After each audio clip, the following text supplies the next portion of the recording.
ससुराल का आधा बंटवारा। निम्मे निम्मे बहू, अरे बेटा दोपहर के 2 बज रहे हैं, अभी तक तूने खाना नहीं लगाया। अरे मम्मी जी थोड़ा तो सब्र कर लिया करो आप। अगर आवाज़ लगाने से मैं जवाब नहीं दे रही हूँ इसका मतलब अपने कमरे में आराम कर रही होंगी ना। फिर ऐसे मेरे कमरे का दरवाज़ा पीटने की क्या ज़रूरत थी आपको? चैन से 2 घड़ी लेट भी नहीं सकती इस घर में। अरे बेटा मैं तो बस ये कह रही थी कि 2 से ऊपर समय हो रहा है, तूने खाना भी नहीं दिया अभी तक। मम्मी जी अगर मैंने खाना नहीं बनाया तो आप बना देती, मेरी नींद तोड़ने की क्या ज़रूरत थी। और हाँ, आज मेरे सर में दर्द है इसलिए मैंने खाना नहीं बनाया। आपको भूख लगी है तो जाओ जाकर दीदी के यहाँ जाकर खा लो। अरे बेटा अगर खाना नहीं बनाना था तो कम से कम मुझे समय से बता तो देती। अब पता नहीं बड़ी बहू के पास खाना बचा भी होगा या नहीं। अरे माँ जी अब यहाँ खड़ी होकर मेरा मुंह क्यों देख रही हो आप? जाओ ना, जाकर अपनी बड़ी बहू का दरवाज़ा खटखटाओ। छोटी बहू से खरी खरी बातें सुनकर अंजू देवी किसी तरह अपने घुटने के दर्द से बेहाल होती हुई हाय हाय करती दूसरी मंजिल पर पहुंचती है और अपनी बड़ी बहू का दरवाज़ा खटखटा देती है। बड़ी बहू दरवाज़ा खोलो। अरे भाई सो रही हो क्या तुम भी? अरे माँ जी क्या हो गया? ऐसे भरी दोपहर में आप मेरा दरवाज़ा पीट रही हैं और आपके तो घुटनों में दर्द रहता है ना, फिर क्या ज़रूरत थी सीढ़ियाँ चढ़कर ऊपर आने की? अरे बड़ी बहू देखो मुझे ज़ोर की भूख लगी है और तू जानती है कि मैं शुगर और आर्थराइटिस की मरीज़ हूँ। ज़्यादा देर भूखा रहना मेरे लिए ख़तरनाक है। अरे तो ठीक है ना, छोटी से कहिए आपको खाना लगा दे, आप यहाँ क्यों आई हैं? अरे बेटा छोटी के सर में दर्द है इसलिए आज उसने खाना बनाया ही नहीं। तो ऐसा कर अपने यहाँ आज मेरी थाली लगा दे। मेरे यहाँ थाली तो लगा दी थी माँ जी, लेकिन हम तो खाना खा चुके हैं, अब तो खाना बचा ही नहीं, तो आज तो मैं आपको खाना नहीं खिला पाऊँगी। आप ऐसा करिए छोटी से ही कहिए कि आपके लिए कुछ बना कर दे। लगता है आज तो भूखा ही रहना पड़ेगा, मुझसे खड़े होकर रोटियां बनती नहीं और ये दोनों बहुएं तो मुझे रोटी देने की नीयत से लगती नहीं। भगवान बस ये बुढ़ापा किसी को ना दिखाए, बुढ़ापा 100 दुखों का कारण है। दोनों बहुएं अपनी बूढ़ी सास के साथ ऐसा व्यवहार कोई आज पहली बार नहीं कर रही थी, बल्कि जिस दिन से ये दोनों ब्याह करके इस घर में आई थी अंजू का ये धैर्य निवास कुश्ती का अड्डा दिखाई देने लगा था 6 महीने पहले। देखो जी बहुत निभा लिया मैंने सांझा चूल्हा, अब मुझे अपनी अलग रसोई चाहिए। अरे भाई इंसान की अपनी पसंद नापसंद इच्छा जैसी भी तो कोई चीज़ हो सकती है या नहीं? बस सुबह से लेकर रात तक माँ जी की उंगलियों पर नाचते रहो। और अब तो तुम्हारे छोटे भाई की दुल्हन आ गई है ना, ठीक है वो रहे माँ जी के साथ और बटोरे आशीर्वाद। मेरा तो अब मन भर गया है भाई। मुझे समझ में नहीं आता तुम्हारी समस्या क्या है। अरे मेरी मम्मी तो कभी कुछ बोलती भी नहीं है, बेचारी जो जैसा दे वही खाकर चुप रह जाती है। मैंने तो उन्हें तुम्हें परेशान करते कभी नहीं देखा। अरे तो क्या गले में लाउड स्पीकर लगा कर सुनाऊंगी तुम्हें? जो साथ में रहता है झेलना तो उसे पड़ता है, तुम क्या जानो? तुम क्यों बातों का बतंगड़ बना रही हो? अरे थक गया हूँ तुम्हारी रोज़ रोज़ की चिक चिक से और झगड़ों से।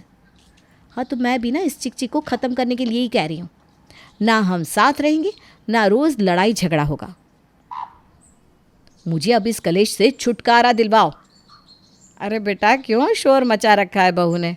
कितनी देर हो गई मुझे सुनते हुए, इतनी तेज़ आवाज़ में झगड़ रहे हो तुम लोग, बाहर गेट तक आवाज़ सुनाई दे रही है। जो भी बात है आपस में बैठकर सुलझा लो ना, इस तरह से पड़ोसियों को सुनाना कोई अच्छी बात नहीं है बेटा। अरे माँ क्या बताऊँ मैं आपको, आपकी बहू कह रही है कि इसे अब सांझे में नहीं रहना, अपना अलग चूल्हा चाहिए। अरे बेटा लेकिन ऐसी क्या बात हो गई जो बहू ऐसा कह रही है? वही तो मुझे समझ में नहीं आ रहा माँ कि अच्छे खासे हंसते खेलते परिवार के टुकड़े करने पर क्यों तुली है ये। भोले बनने का नाटक मत करिए माँ जी मेरे सामने। मैं क्या समझती नहीं हूँ, जब से आपकी छोटी बहू आई है ना, आप तो हर छोटी बड़ी बात में सिर्फ उसी का ही फेवर करती हैं। अरे मैं नज़र कहाँ आती हूँ आपको? अब सारे नियम कानून सिर्फ मेरे लिए ही थे ना। जब से वो छोटी शादी करके आई है उसे उसके पसंद के कपड़े पहनने की छूट है, बाहर घूमने फिरने की छूट है। जब हर समय छोटी छोटी ही करते रहना है तो छोटी के साथ ही क्यों नहीं रह लेती आप? आंखों से देखकर ये मक्खी अब मुझसे ज़्यादा दिन निगली नहीं जाएगी। हाँ दीदी गलत इल्ज़ाम मत लगाइए। अरे ऐसा कौन सा फेवर कर दिया माँ जी ने मेरा जो आप इस तरह से बात कर रही हैं? अगर आपको भी साड़ी की जगह सूट पहनने की इच्छा थी तो आप भी पूछ लेती। मैंने आपका हाथ तो पकड़ कर नहीं रखा था। माँ जी ने मुझे घर में सूट पहनने के लिए हाँ क्या बोल दिया। मैं देख रही हूँ, तभी से आपके सीने पर सांप लौट रहे हैं। सीधी सी बात है, माँ जी 2 बहू हैं आपकी, जीवन भर तो वैसे भी साथ रहेंगी नहीं। समझदारी इसी में है कि आज आप खुशी खुशी हम दोनों को अलग कर दें। क्या फ़ायदा है कल को हमारे लड़ाई झगड़े हो और 4 लोग खड़े होकर तमाशा देखें। इससे तो अच्छा यही है ना कि हम खुशी खुशी अपने चूल्हे अलग कर लें। कम से कम एक दूसरे से मिलना जुलना तो बंद नहीं होगा। अगर तुम दोनों को साथ में मिलजुल कर रहने में इतनी ही समस्या है तो ठीक है, तुम दोनों आपस में बात करना बंद कर दो, लेकिन इस घर के हिस्से तो मैं नहीं होने दूंगी। माँ जी को लग रहा है कि मैंने कच्ची गोलियाँ खेल रखी है। ठीक है, नहीं करेंगे ना मेरी रसोई अलग तो ठीक है, मैं भी अब किसी और का खर्चा अपने ऊपर नहीं लेने वाली। अरे मैं ही जीवन भर अपने पति की कमाई सब पर क्यों उड़ाती रहूं। अगले दिन, देखिए माँ जी बहुत हो गया बड़प्पन, अब घर खर्च में देवर जी को भी हिस्सेदारी देनी होगी। ठीक है, जब तक अकेले थे हमने बहुत खर्चा उठा लिया, लेकिन अब तो वो शादीशुदा हो गए, अपने परिवार का खर्च खुद उठाए, हमने सबका ठेका लेकर नहीं रखा। अरे ठीक है, नहीं चाहिए आपकी खैरात। माँ जी बता दीजिए घर खर्च में हमें कितना देना होगा, मैं भी इज्जत से अपने हिस्से के पैसे देकर पूरी धौंस के साथ यहाँ रहना पसंद करूँगी। भाभी, खर्चा देने में मुझे कोई समस्या नहीं है, लेकिन आपके बोलने का तरीका मुझे पसंद नहीं आया। अरे आपको ऐसे बात नहीं करनी चाहिए। अच्छा, अब मेरे बोलने के तरीके से भी तुम्हें दिक्कत होने लगी। देवर जी, कल तक तो भाभी भाभी करके मेरे पीछे पीछे घूमते थे, आज बीवी आ गई तो भाभी को आंख दिखा रहे हो। भाभी, मुझे समझ में नहीं आ रहा आपको क्या हो गया है। अरे घर में कोई भी आपके साथ ऊंची आवाज़ में बात नहीं कर रहा, लड़ाई झगड़ा नहीं कर रहा, लेकिन फिर भी आप सभी के साथ गलत व्यवहार कर रही हैं। अरे माँ, ख़त्म करो ना ये कलेश, अब मुझे नहीं रहना इनके साथ। मैं भी अपनी पत्नी को इस तरह रोज़ रोज़ अपमानित होते नहीं देख सकता। अरे गलती क्या है निम्मी की? अगर भाभी को ज़्यादा अकेले रहने की पड़ी है तो रहने दो उन्हें अकेले। मैं और निम्मी आपके साथ रहेंगे और भैया भाभी को आप अलग कर दो। बेटा अलग तो कर भी दूँ, लेकिन बंटवारा कैसे होगा? घर में रसोई तो एक ही है ना। अरे माँ जी, किराएदारों को निकाल बाहर करिए ताकि ऊपर की मंजिल पर मैं रह सकूं। और वैसे भी मुझे इस निम्मी की शक्ल देखने का कोई शौक़ नहीं है। अलग फ्लोर पर रहूँगी तो सुखी रहूँगी। क्यों, आप ही ऊपर क्यों रहेंगी? हाँ, मैं क्यों नहीं रहूँगी ऊपर? माँ जी, इनको नीचे का फ्लोर दीजिए, हम लोग ऊपर रहेंगे। अरे बेटा, मैं इसलिए ऊपर का फ्लोर देने के लिए राज़ी हो गई क्योंकि ऊपर तो मैं चढ़ भी नहीं सकती। तुझे तो पता है मेरे घुटनों में कितना दर्द होता है। सीढ़ियाँ चढ़ने का झंझट इसी के पास छोड़ दे, तो आराम से मेरे साथ नीचे रहना बेटा। निम्मी उस समय अपने पति के सामने कुछ नहीं कह सकी थी, लेकिन उसके मन में ये बात खटक गई थी कि जेठानी बड़े आराम से सास की जिम्मेदारी से बचकर निकल गई और वो जीवन भर के लिए सासू माँ की सेवा में बंद कर रह गई। खैर, जल्द ही जेठानी ऊपर वाले फ्लोर पर शिफ्ट हो गई और छोटी बहू निम्मी अपनी सास के साथ नीचे की मंजिल पर। निम्मी बेटा, देखो तो तुम्हारी चाची सास आई है, थोड़ा चाय नाश्ते का प्रबंध कर दो बेटा। अरे पागल हो गई हूँ मैं ये चाय नाश्ता बना बना कर। पूरे घर का काम निपटाकर जैसे ही मैं अपने कमरे में आराम करने के लिए जाती हूँ, रोज़ मम्मी जी का कोई ना कोई रिश्तेदार आकर टपक ही जाता है और फिर उसके बाद मम्मी जी हॉल में बैठे बैठे हुक्म चलाती रहती है और मैं पकाती रहती हूँ। बस हो गया पूरे दिन का आराम का सत्यानाश। अब मुझे समझ में आ रहा है कि भाभी सांझे में क्यों नहीं रहना चाहती थी। अरे थक गई होगी बेचारी इतने सालों से काम करते करते। अब आखिर कोई कितना बर्दाश्त करेगा। लगता है ऐसे काम नहीं चलेगा, मुझे भी अब बेशर्म बनना ही पड़ेगा, वरना ऐसे ही चाय नाश्ता और खाना बनाते बनाते मेरी तो जान निकल जाएगी। कुछ दिन बाद, निम्मी बेटा, ज़रा 2 कप चाय बना लाना, तुम्हारी बुआ सास आई है। निम्मी ने सास की आवाज़ सुन तो ली थी, लेकिन वो जानबूझकर आंखें बंद करके अपने कमरे में ही लेटी रहती है। 2-3 बार आवाज़ लगाने के बाद सास उठकर निम्मी के कमरे में आती है। लगता है बहू सो रही है, तभी मेरे कई बार बुलाने पर भी उसने मेरी आवाज़ नहीं सुनी। अरे बेटा, ज़रा 2 कप चाय बना दो, उसके बाद आराम कर लेना, तुम्हारी बुआ सास आई है।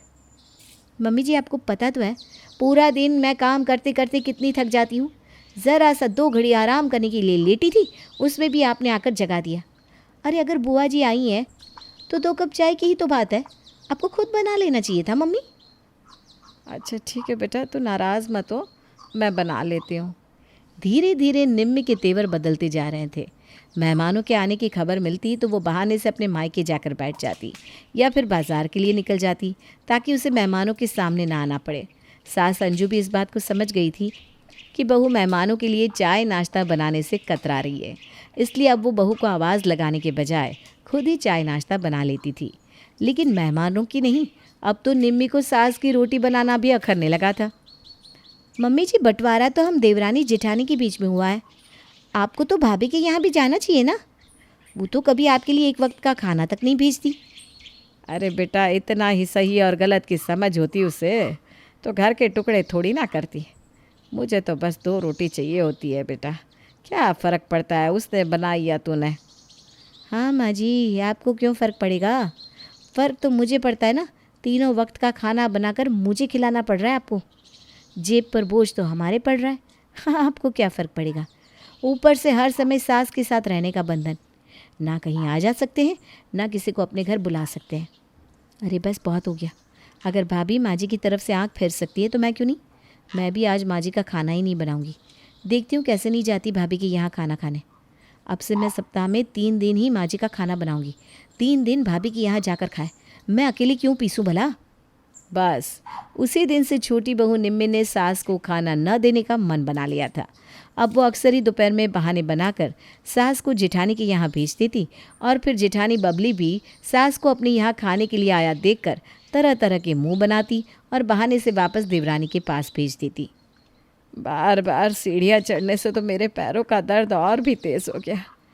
बहुओं से उम्मीद करना बेकार है, मैं खुद ही अपने लिए कुछ बना लेती हूँ। अंजू को घुटनों के दर्द की काफ़ी गंभीर समस्या थी। ऊपर से भारी शरीर होने के कारण वो 5-10 मिनट से ज़्यादा खड़े होकर काम नहीं कर पाती थी। किसी तरह हाय हाय करते वो अपने लिए खाना बनाती है, उसके बाद जाकर अपने कमरे में लेट जाती है। शाम के समय। अरे माँ, क्या बात है, ऐसे कमरे में क्यों लेटी हो? आजकल आप कमरे से बाहर भी नहीं आती।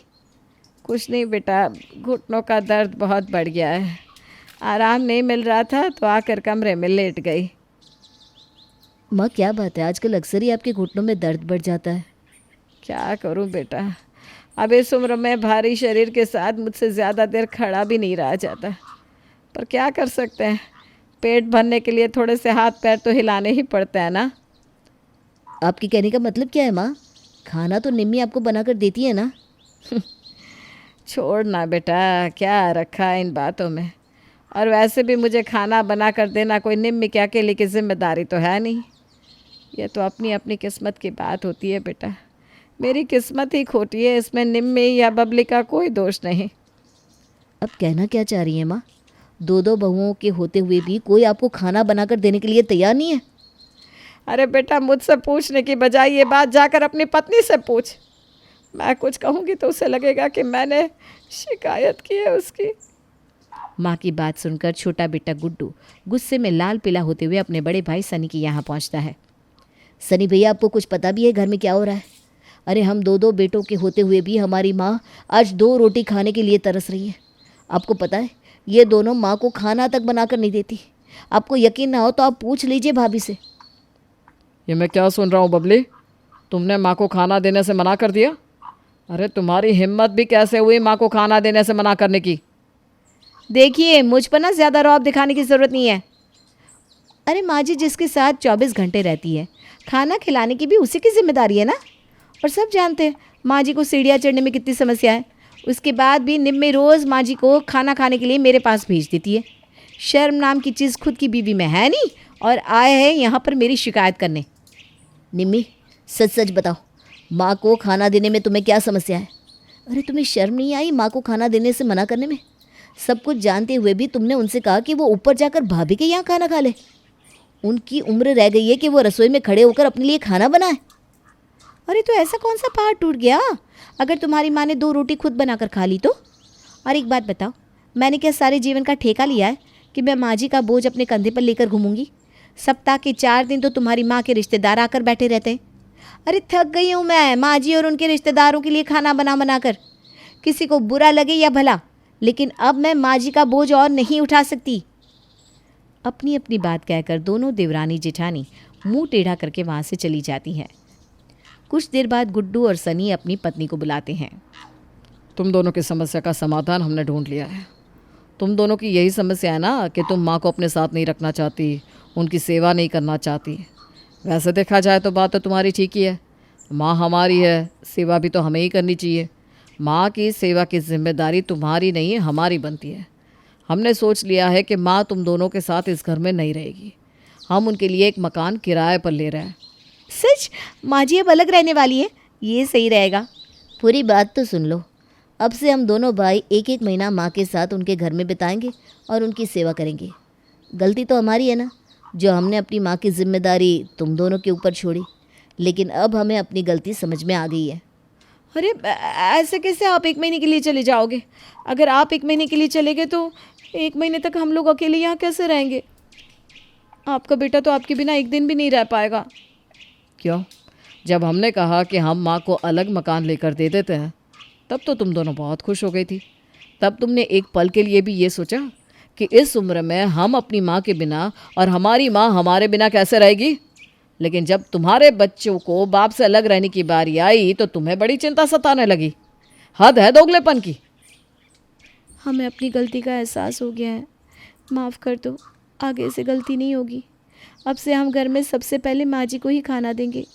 माँ जी माफ़ कर दीजिए हमें।